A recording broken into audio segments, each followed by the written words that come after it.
Observez un peu comment je bouge mon pandero.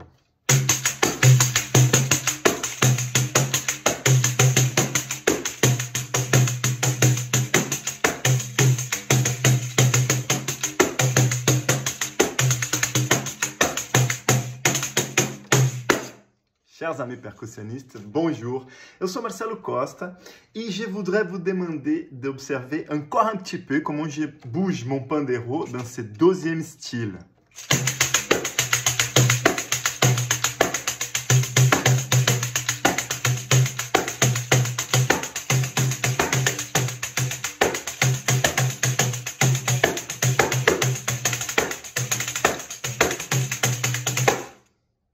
Bah oui, dans le premier extrait, j'ai utilisé une technique que j'appelle la technique en bas du pandero. Dans le deuxième extrait, j'ai utilisé une technique qui s'appelle la technique en haut du pandero. Mais je voudrais vous demander de regarder encore un petit peu comment je bouge mon pandero dans ce troisième style.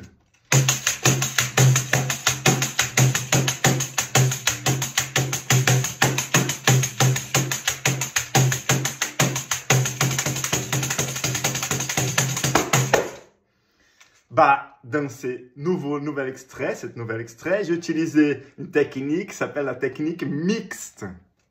Et toutes ces techniques sont effectivement différentes parce qu'elles ont des noms différents, mais elles ont une similitude. Est-ce que vous avez remarqué la similitude?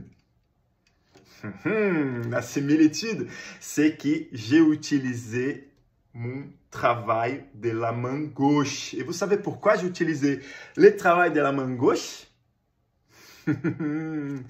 Parce que ça, c'est une des caractéristiques principales quand on parle du jeu du pandero en cuir ou pandero de choro, comme celui-là. Il existe, certes, d'autres types de pandero au Brésil, comme les panderos en nylon, comme celui-là par exemple, qui sont des panderos beaucoup plus grands, avec 11, 12 ou 13 pouces, donc sont plus grandes que les panderos en cuir. Là, c'est difficile à vous montrer, mais ils sont beaucoup plus grands. Et sont beaucoup plus lourds. Donc, c'est très difficile d'utiliser la main gauche et bouger la main gauche comme ça, parce qu'ils sont beaucoup plus lourds. Par contre, quand on parle de panderos en cuir, c'est fondamental de savoir utiliser votre main gauche et de savoir l'utiliser très bien. Et si vous voulez apprendre à jouer votre pandero tout en utilisant votre main gauche, je vous propose un cours online dans lequel je vais vous montrer quelques astuces et quelques exercices pour travailler votre main gauche. Ce cours va se passer le 10 septembre à 20h30 et c'est un cours 100% online et 100% gratuit, mais pour participer, il faut s'inscrire en suivant les liens ou alors les descriptifs. Les liens dans les descriptifs ou alors dans la bio si c'est sur Instagram. Alors, on se voit dans les cours.